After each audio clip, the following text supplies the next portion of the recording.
이스라엘은 약속의 땅 가나안을 소망했습니다. 그리스도인 또한 부활을 소망하며 살죠. 이스라엘에게 있어 약속의 땅은 새로운 출발을 의미합니다. 그리스도인에게 있어 부활은 새로운 출발 의미합니다. 그런 의미에서 본다면 간절히 소망했던 약속의 땅을 얻은 이스라엘 백성들이 앞으로 어떻게 살아가야 할까라고 그들의 삶을 고민한 것처럼 부활을 의지하고 부활을 믿는, 특별히 부활주의를 맞이하여 감사하며 예배드리는 우리는 앞으로 어떤 삶을 살아야 할 것인가 하는 문제와 일맥상통하다라고 말할 수 있습니다. 그래서 오늘은 약속의 땅을 얻어 정복한 후에 이 약속의 땅에서 어떻게 살아야 할지 교훈을 배운 이 이스라엘 백성들의 말 이야기를 통하여 부활주의를 맞이한 오늘 우리는 부활을 기대하고 부활을 소망하는 그리스도인으로서 어떻게 살아가야 할 것인지에 대한 귀한 배움과 교훈과 은혜를 누리는 시간이 되기를 원합니다. 오늘 우리 함께 읽은 여호수아 24장 전체적인 이야기를 보면요. 거기에서는 아브라함을 부르신 하나님의 이야기로부터 시작해서 이삭, 야곱, 애굽에서 모세를 세우시고 모세를 지도자로 이끌어 홍해를 건너시고 광야 생활에 40년을 이끄시고 요단강을 건너고 요단강을 건너 가나안을 정복한 오늘에 이르는 여호수아의 이야기까지 이 여호수아 24장에서는 모든 것을 다 이야기하고 있습니다. 과거를 회고하고 있는 것이죠. 그런데 여기서 특이한 점은 이스라엘의 역사에 여호수아에 관한 이야기는 나오지 않고 자기 이야기만 뺀 나머지의 역사를 이야기하고 있다는 겁니다. 그것은 자신뿐만 아니라 이스라엘 역사를 여러 가지로 이야기하면서 누가 뭘 했고 하는 사람이 세운 공적에 대해서는 결코 이야기하지 않습니다. 그러면서 여호수아 24장 13절에서는 이렇게 말씀하는데요. 우리 함께 한번 읽어볼까요? 시작. 내가 또 너희가 수고하지 아니한 땅과 너희가 건설하지 아니한 성읍들을 너희에게 주었더니 너희가 그 가운데에 거주하며 너희는 또 너희가 심지 아니한 포도원과 감람원의 열매를 먹는다 하셨느니라. 아멘. 애굽에서부터 탈출하여 홍해를 건너고 광야 생활을 하며 요단강을 건너고 가나안을 정복하고 그 땅에서 잘 살 수 있는 이 모든 것이 하나님께서 하셨다는 겁니다. 하나님께서 가나안이라고 하는 곳을 약속의 땅으로 준 덕분에 하나님께서 그 땅을 선물로 주신 덕분에 이스라엘 백성들이 그곳에서 평안하게 살 수 있다는 거죠. 그러니 이 모든 것이 하나님의 은혜다라고 고백하는 겁니다. 우리 한번 고백해 보실까요? 이 모든 것이 하나님의 은혜입니다. 아멘. 여호수아는 성경에서 보아 알 수 있듯이 신앙의 선조로서 매우 훌륭한 신앙인입니다. 모세의 후계자로서 이스라엘을 지도했고요. 그가 남긴 행적이나 신앙을 지켜간 모습들을 보면 오늘날 우리에게 많은 귀감을 줍니다. 그런데 여호수아는 오늘 본문 뒤에 있는 여호수아 24장 29절에서 목숨을 거두는데요. 그 마지막 순간 이스라엘 백성들에게 한편의 설교를 하면서 내가 그동안에 어떻게 살아왔고 내가 모세의 후계자로서 이스라엘 백성들을 어떻게 지도해 왔는지에 대한 자기의 이야기를 단 한마디도 거론하지 않습니다. 아브라함을 택하시고 이삭을 낳게 하셔서 수많은 민족을 이루시고 홍해와 광야 생활과 요단강을 건너고 가나안 땅을 창작하여 그 땅을 차지하여 사는 이 모든 것이 다 하나님의 은혜다. 오직 이스라엘의 역사를 회고하며 딱 한 가지만 이야기하는 거죠. 이 모든 것은 하나님의 은혜라. 그러면서 그동안 하나님의 은혜로 살아왔다면 그러면 앞으로 우리는 하나님의 은혜를 얻은 자로서 어떻게 살아가야 하는가? 그 이유를 그 이야기를 펼쳐갑니다. 오늘 본문에 있는 23절부터 24절인데요. 우리 함께 읽어봅니다. 시작. 여호수아가 이르되 그러면 이제 너희 중에 있는 이방 신들을 치워버리고 너희의 마음을 이스라엘의 하나님 여호와께로 향하라 하니 백성이 여호수아에게 말하되 우리 하나님 여호와를 우리가 섬기고 그의 목소리를 우리가 청종하리이다 하는지라. 아멘. 이스라엘이 거주하던 애굽과 가나안에는 수많은 우상들이 존재했습니다. 다신주의, 혼합주의 환경에서 사는 이스라엘 백성들에게 새로운 출발을 다짐하는 지금 이 시점에 가장 중요한 건 그러면 이 땅에서 어떻게 살 것인가 라고 하는 문제였습니다. 그런데 이스라엘은 그들이 살아가는 삶의 주의가 혼합주의와 다신 종교였기 때문에 하나님만 섬기며 사는 것이 그리 녹록지 않았습니다.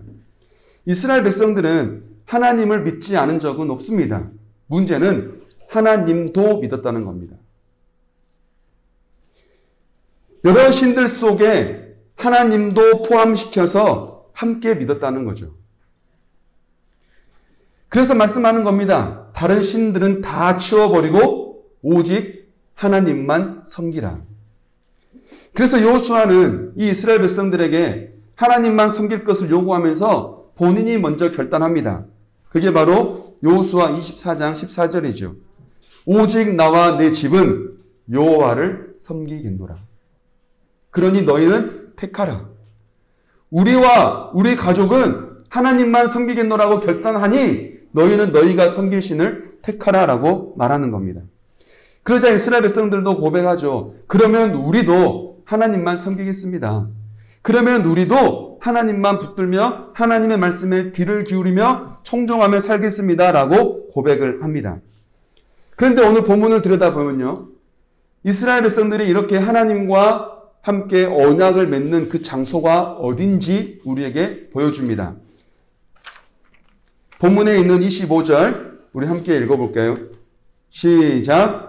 그날에 여호수아가 세겜에서 백성과 더불어 언약을 맺고 그들을 위하여 율례와 법도를 제정하였더라. 아멘. 법도와 율례를 제정하고 언약을 맺은 곳이 어디라고 말합니까? 세겜입니다. 세겜. 그런데 구약에 나오는 세겜은 어떤 곳일까요? 창세기 12장 6절부터 7절에서요. 그 세겜이 어떤 곳인지 이야기를 해줍니다. 우리 이 부분도 함께 읽어보면 좋겠습니다.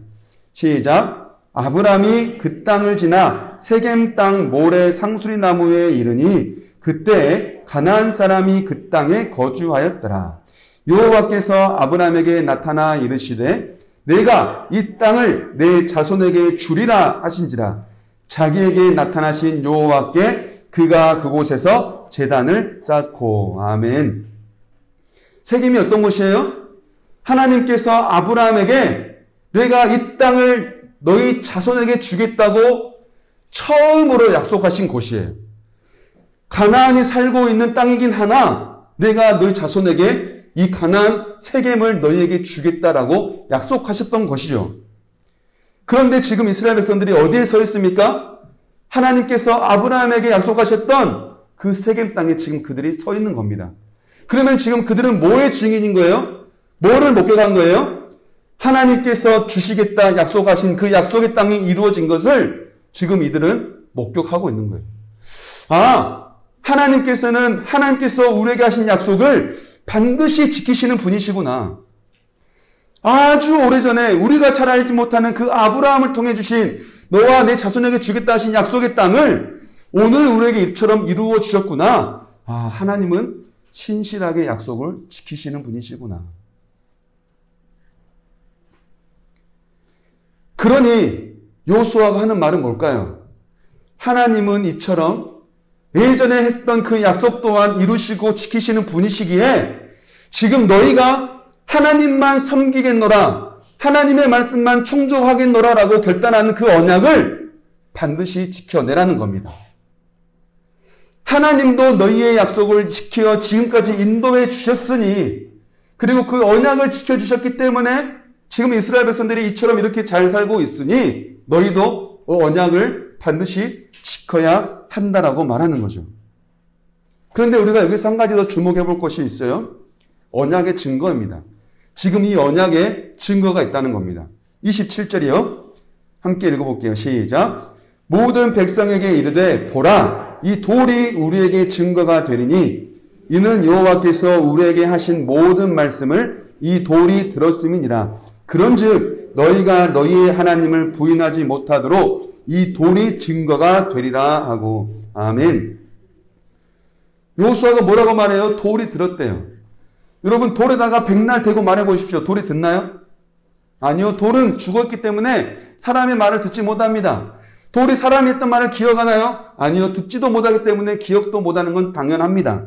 그런데 죽어있는 돌이 들었다고 여호수아는 말합니다. 이스라엘의 언약을 죽어있는 돌이 들었다는 건 살아계신 하나님이 듣는 건 당연한 것은 아니냐라는 거죠. 죽어있는 돌이 증거가 되는데 살아계신 하나님이 지금 우리가 하고 있는 언약을 어찌 듣지 않았겠느냐라는 겁니다. 죽어있는 돌이 들었으면 살아계신 하나님은 반드시 듣고 기억하실 거라는 겁니다. 그러니 지금 이스라엘이 하나님만 섬기며 하나님의 말씀만 청종하겠노라고 하는 이 결단은 누구 앞에서 이루어지고 있는 결단이에요? 하나님 앞에서 언약한 언약인 거예요. 그러니 이 언약은 결코 하찮게 여길 수 있는 언약이 아닌 겁니다. 부활주의를 보내고 있는 오늘 우리 역시 새로운 출발점에 서 있습니다. 그렇다면 우리는 부활을 믿는 신앙인으로서 그리고 더 나아가 부활을 소망하는 그리스도인으로서 앞으로 우리가 어떻게 살아가야 할지에 대한 고민과 그 과제를 우리는 이루어내야 할 겁니다. 이스라엘의 역사는 모든 것이 하나님의 은혜였음을 고백합니다. 출애굽, 홍해 사건, 광야의 40년, 요단강을 건너고 가나안을 정복한 이 모든 것 다 하나님의 은혜라고 여호수아는 고백하고 있는 겁니다. 그렇다면 여호수아와 이스라엘 백성들에게 중요한 건 가나안 땅을 차지하게 되었으니 앞으로 이 땅에서 어떻게 사는 것이 하나님의 뜻인가 스스로에게 질문을 던지는 겁니다. 그리고 이들은 결단했죠. 하나님만 섬기겠노라. 이들이 선택한 그들이 가야 할 방법이고 길이었습니다. 우리도 이와 같습니다. 우리 각자의 지난 삶을 돌아보면 어떤가요? 때로는 힘들고 괴로운 일들이 수없이 많았지만 그 모든 것이 오늘날 생각해보면 하나님의 은혜였구나라고 고백되지 않습니까? 그때 당시에는 너무나 힘들고 괴로운 시간들을 보냈지만 그 일들을 통해 오늘의 내 모습을 다듬어 가신 그 하나님을 보니 이것이 하나님께서 나에게 주신 길이었구나. 이 모든 것이 하나님의 은혜구나라고 깨달아지지 않나요? 무엇보다 가장 큰 은혜는 무엇입니까? 우리가 오늘 부활을 믿고 부활을 소망함으로 함께 부활주의를 예배하고 있다는 겁니다. 이처럼 우리는 오늘 우리가 살아가고 있는 이 삶의 자리 뿐만 아니라 부활을 소망하며 살 수 있다는 것 자체가 하나님의 은혜임을 깨닫고 감사할 수 있어야 하는 겁니다. 그렇다면 부활을 소망하며 부활을 기대하고 구원을 소망하니 여러분 이제 끝입니까? 하나님의 은혜를 누려 여기까지 왔으니 그러면 우리는 이제 끝인가요? 아니요. 우리 또한 앞으로 어떻게 살아가야 할지 우리의 길을 정해야 합니다. 약속의 땅에서 하나님만 섬기겠노라고 결단했던 이스라엘 백성들처럼 우리 역시 부활의 소망을 품고 이제 새로운 출발점에서 앞으로는 하나님만 섬기며 하나님의 말씀 앞에만 나아가겠노라고 우리는 결단해야 하는 겁니다. 그러니 부활은 새로운 출발을 의미합니다. 그러니 부활은 새로운 역사가 시작되는 출발점이라는 겁니다. 가나안 종교는 다신 종교였어요. 수많은 신들을 섬겼습니다. 이스라엘 주변에는 수많은 우상들이 존재했죠. 우리 역시 마찬가지입니다. 우리가 살아가는 삶의 자리에 재물, 권력, 명예, 자녀, 일, 수많은 것들이 우리 주변에 펼쳐 있죠. 그런데 문제는 이것들이 우리에게 우상이 될지도 모른다는 사실입니다. 수많은 우상의 요소들이 지금 우리 삶 옆에 잔재해 있습니다. 우리 역시 하나님도 섬기고 있을지 모릅니다. 그렇다면 우리는 결단해야 합니다. 하나님도 섬길 것이 아니라 하나님만 섬기기를 결정해야 하는 겁니다. 왜냐하면 우리가 여기까지 살아온 삶의 모습이 다 하나님의 은혜라는 것을 고백하기 때문입니다. 우리가 이렇게 또 살아야 하는 이유가 있죠. 우리의 삶은 여전히 부활을 소망하며 구원의 삶을 살아가지만 여전히 우리는 세상 속 그리스도인입니다. 우리 주변에는 부활을 믿는 그리스도인보다 부활에 관심 없는 일반인이 더 많다는 겁니다. 예수님을 믿지 않은 사람들이 부활에 관심이 있을까요? 기껏해야 부활주일날 나눠주는 선물을 받거나 아니면 달걀을 먹거나, 우리가 부활하셨어요, 주님이 부활하셨어요 라고 소식을 전한다면 아마 그들은 속으로 그래서 어떻게 해야 해요? 라고 스스로에게 속으로 생각할지 모릅니다. 오히려 그들은 예수님이 부활하셨다는 사실보다 부활을 믿는 그리스도인이 어떻게 사는가에 더 관심이 많습니다. 그리고 그들은 부활을 믿는 그리스도인들이 어떻게 사느냐에 따라 그 부활을 믿는 신앙인들처럼 나 또한 주님을 믿을지 믿지 않을지를 결정할 겁니다. 그러니 부활주일인 오늘 우리에게 중요한 것은 이 부활의 감사와 부활의 잔치가 우리만의 잔치로는 끝나서 안 된다는 겁니다. 우리만 감사하고 우리만 기뻐하고 우리만 즐거워하는 건 하나님의 뜻이 아닙니다. 부활의 소식, 부활의 기쁨, 승리의 기쁨을 전하는 것, 우리가 살아가는 삶의 자리에서 그리스도인으로서 하나님만 섬기는 삶을 보여줄 때 우리는 비로소 그 삶을 통하여 부활에 관심 없는 그들에게 부활을 증거하게 되는 겁니다. 고지식하게 살자는 게 아니죠. 하나님을 믿는 나는 맞고 하나님을 믿지 않는 너희는 틀려 라고 생각하자는 게 아닙니다.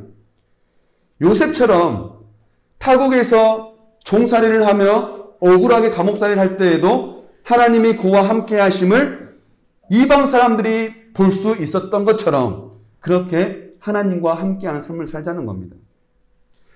바울처럼 옥에 갇혀서 하나님을 찬양하며 기도할 때 옥의 문이 열리고 간수들이 주님을 믿었던 것처럼 그렇게 뚝심 있게 하나님을 붙잡고 살자는 겁니다.